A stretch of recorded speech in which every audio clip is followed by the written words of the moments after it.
Has a passion for empowering folks, especially women, on financial literacy. Miss Jamila Tunu. Hello. Good morning. Smile. I told you guys, didn't I? Thank you. Appreciate that. Well, Eddie, I'm going to kind of drop in. We're going to pull up a PowerPoint presentation. We're going to talk about, Bill. But first of all, let's talk with Jamila for a minute, and I'll let you do that, and I'll get ready for the rest of the show. Okay.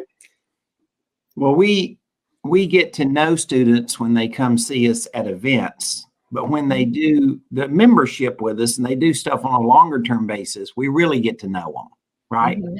And you and I have had a lot of fun together, right? Oh, yes. And I like to laugh, and obviously you can see that Jamila does too. So that it makes a good combination. And we thought this was a great case study because it's about your first deal. Yeah. And in the note base, and it's impressive. So you did good, and but congratulations on that. Thank you. Love it. Yeah. And all right, so we'll pull up the PowerPoint here, and let's just talk about it a little bit. Okay. And so you bought this note, correct? I did. I bought that one. Now, do you live in Zanesville, Ohio? Far from it. I had to look up where it was. A NoteSchool rock star student named Justin Wagner lives in that town. Does he? Okay. You know that? Yes, sir. He's done over 400 assets. Great guy, and he and his family live in Zanesville, Ohio. So I actually know about Zanesville, Ohio. It's about an hour from Columbus, Ohio. But I know about it only because Justin lived there. Yeah. So pretty nice house, right? Yeah, a little simple, nothing extravagant, but it's a roof over someone's head. And a lot of times if people live in a certain market, they can't wrap their mind around a $43,000 house. Right. This is just in a small market, and it doesn't have Phoenix or California pricing, right? Exactly. All right. So that's the house, and that house secured your loan, right? You didn't buy the house. You bought what? I bought the note, the paper. Exactly. So you bought the loan secured by the house, and you were the bank. Loan balance, it was almost a 10% interest rate note. Mm-hmm. So it's kind of typical of seller financing. A lot of times they'll be a little higher interest rate. Right. And you bought this note at a discount for $27,830. That's correct. And the broker price opinion, BPO, right, said the house was worth $43,000. So that was the price. That was what that property was worth. You paid $27,000, so you have a pretty good cushion factor. God forbid something go wrong. Yeah. And this thing had a pretty solid pay history, right? Real nice pay history. Right. 80. Are you kidding me? They had made 80 payments before you bought the note? Yes, and on time. Well, that's a pretty good indication of how things are going to look going forward, isn't it? Yeah, exactly. So that's a good redeeming factor. There were 280 payments remaining, and you bought those. Mm-hmm. And so one of the strategies that we talk about a lot, which is really common in the mortgage business, but it's not common to people unless they're taught this, is that when you buy this note, now you now own an asset, right? Right. In other words, if you owned a rent house, you own the rent house is an asset. Mm-hmm. If you owned a boat, you own an asset, right? Right. If you owned jewelry, you own an asset. So a note is an asset. It is secured by real estate, but you're not necessarily buying the real estate. You're buying the loan secured by the real estate. Right. And one of the concepts is, well, Jamila, you could go out and just borrow money against this asset. Yep. Exactly. Say it ain't so. Say it ain't so, but I would say it is so. So this is a little template that we use in Excel. Mm-hmm. You can see the top line there. It says that the loan balance and all of those loan characteristics. and then you borrowed money against the note, and you borrowed more than you paid for the note. I did. Is that true? That is true. So you didn't have to borrow just the amount you paid for the note. You over borrowed a little bit. I did, because of that cushion you showed a little earlier. I had a little cushion to do so. Yeah. And you're kind of new in the business, and you said, look, I need a little eating money, right? Right. That's okay. 3 years into this business, or like I've been doing it for 40 years, maybe you don't need to do that anymore. But when you get started, there is a way to do it. So you just took this note and you said, here's a note, Mr. Lender. I'm going to pledge this note to you as collateral, right? How'd you find this guy to lend you the money? Well, he was actually in my sphere. He was one of the guys. He was actually one of my investors looking for an investment property. But then I found out he had some money sitting in a solo K doing absolutely nothing. And I'm like, are you kidding me? Like, let's deploy it. So at first it started out with a little bit, I'm just going to try. But then he ended up investing 30 grand with me, and we'll probably be doing another deal here soon. So he lent you 30 grand against the note. You signed a note, 30,000, 6% interest. And then you're making a little bit of cash flow a year on it, right?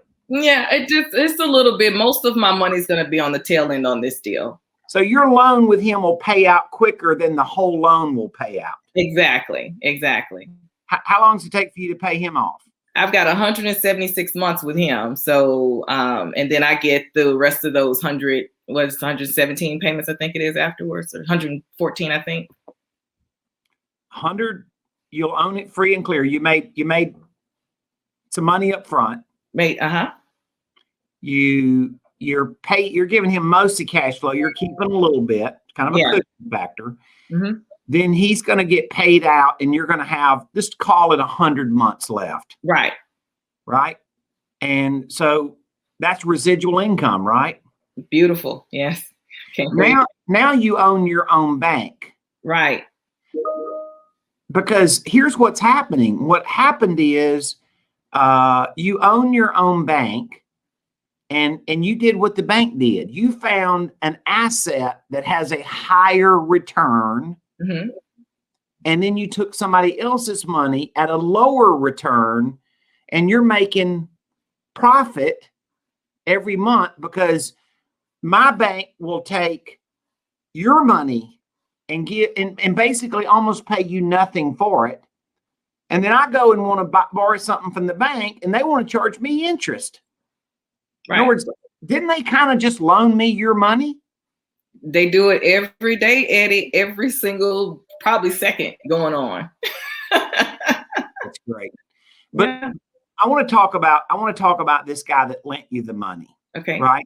Because you said that he came to you really with the thought in mind of initially kind of looking for a rental. Now, we talk about the burnout landlord factor a lot, right? And we're not saying every landlord's burnt out, right? Right. But there certainly are burnout landlords. There are some. But the other problem is today there is a shortage of properties people can buy, and they're paying a premium price. Oh, yes. So now all of a sudden there's a bleed over. You think that's fair? Yeah, I think that's a fair assessment. So talk about that. Well, for him, for his situation, he's an entrepreneur and very, very, very busy. And for him to have to add another active investment into his day was just not an option for him. And so for him to be able to get a passive, because it's passive, he just collects a check every month. So for him to get a passive investment with a 6% return that's actually secured by something, I told him, go find another one. And if you don't find it, come back to me. He didn't do that. He trusted me, but that was just what I said. And he said, let's do it. So it was the major thing. He didn't have time. He just really didn't. All right. So Joe, click on down just to make sure that we can see kind of the money, and you've got $30,000 in income over time in this thing. And then the total profit, Joe, just click that so people can kind of see it. I mean, look, a little old $2,000 note, you got profit of $33,000. And ask me how much I paid for it myself out of pocket.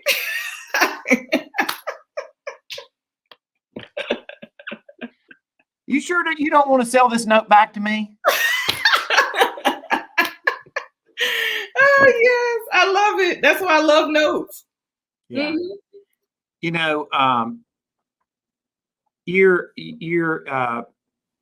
working the business from a number of angles, and I really appreciate that, because you're also working the real estate investor side, where you can buy properties on terms, and you've worked a couple of really good deals, and then you've had a couple of deals that have kind of fallen apart. And I want to talk about that. What happens when a deal falls apart? What do you do? Next, we just keep moving, honestly. Exactly. Don't ever base your business on one deal, right? No, we go next. Yeah. That's some great advice. So Joe, come on with me here. We have had a great time.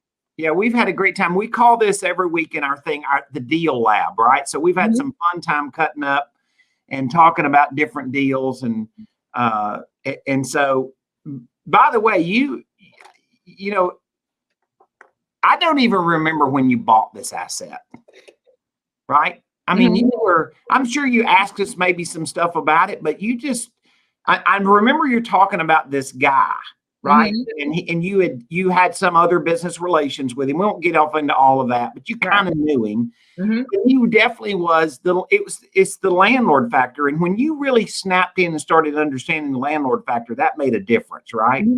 Yeah, it's really just understanding the opportunity and being a solution provider. And that's really what I consider myself to be, a solution provider for investors, because you know, I am in the real estate business, but everybody does not have the time to, you know, actively invest money. I found is not an issue, but it's more where to put it.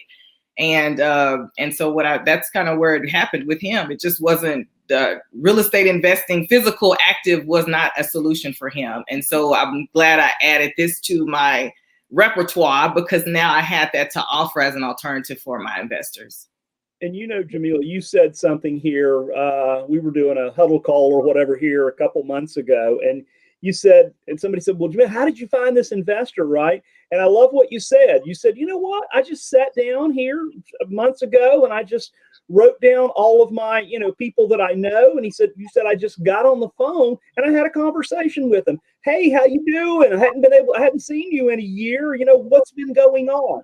Right. And what do they say to you when you say what's been going on? After they get through talking about themselves, they then ask you what? Yeah, what you up to? What are you up to? Yeah. and then that just is a perfect lead into what, you know, I'm in the note business at this point, right? Yeah. And then that gives you that opportunity. I love that. Yeah, it was twofold, you know, really getting into it. The first one was I just told everybody I was doing it. Look, this is what I'm doing. I'm a note investor. I'm a note investor. I'm a note investor. And then everybody, a lot of times, what are notes? What are those? What are those? And so I get that. So I'm like, I'm glad you asked. So that was one thing. So don't be a secret investor. And we joke about that all the time, where people that get into real estate have become secret agents. Like, don't be a secret investor. So tell everybody you know. And then number two, because I just like doing presentations, I started having, I started doing like note conversations, and I was doing that once a week, and it just seemed like I would have it with a couple of people on there, and then the next time they tell their friends and family about it, because again, it was just a new concept for people, and they just kept coming, and I'm still getting calls from that series that I did. I think I did about 4 or 6 of them. And I'm still getting calls from those now about people I'm still getting ready. You know, they're wanting to know if this is the best solution for them. So it is, you just got to tell people about it. I just tell people. You know, I'm going to steal that, by the way. I wrote it down. If you saw me writing something down, you know, I'm going to tell everybody, don't keep it a secret as to what you do, right? Yeah, don't keep it a secret. That's great. You know, we'll talk about this in the after party a little bit, because I want to dig off into a little bit about what those presentations are like. You know, because people are sometimes scared to start. And I just wanted to kind of get your perspective of what it was like to start doing that. So we'll talk about that in the after party for sure. Yeah. Perfect. Joe, what would you ask Jamila that just like the parting thought? What would that be?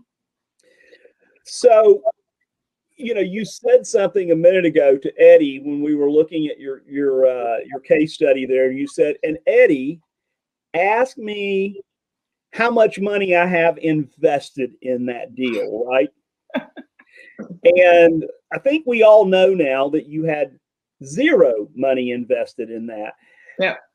Did you think a year ago that you could actually make an investment like that? I mean, really, that there?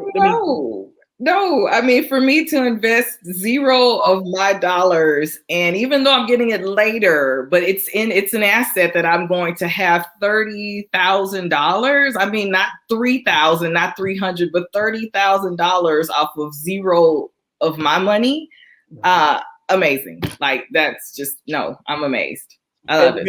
I want to give you the opportunity to, you have a passion for empowering others that don't know as much about, as being kind of a coach for folks that just never had the opportunity to learn how to even, anything about finances. And I know you do that as well. And if you want to say something about that, you feel free to do so real quick. Well, thank you, Joe. What I do, honestly, is a financial education. It's called Financial Legacy Building for Women Investors. You can look me up on Facebook and do that. I focus on women just because I needed a target market. I'm a woman, and so I know what they go through. So I do financial legacy building. And so we go over the basics of what, getting into. A lot of people don't know where to start when it gets to investing and building a legacy. And a lot of people just aren't ready because their foundation is not in place. And so that's one of the things that I do, is that I just help them to understand what foundational things need to be put in place in order for them to be able to invest. Right. Yeah, that's pretty much it. It's the foundational piece that I'm finding a lot of people that this group, 80% of the people in my group are not investing. And I wanted to know why. And I had a solution for that. And again, my goal is being a solution provider for anybody that comes in contact with me, be a solution provider. And so that was a hole that needed a void that needed to be filled. So I'm gonna fill that. And what that does is that fills my pipeline for people that can invest with me later. So I'm getting you ready. So that all ties in together. That's right. And notes really are the perfect piece to do that with. And, if you guys didn't have a chance to watch, you've met Martha Speed, and we had Martha on about a month ago. And if you want to learn more about legacy investing and Martha building that legacy for Eddie and Martha and the family, that's a good thing. And we appreciate you saying that. So no worries. I appreciate y'all having me.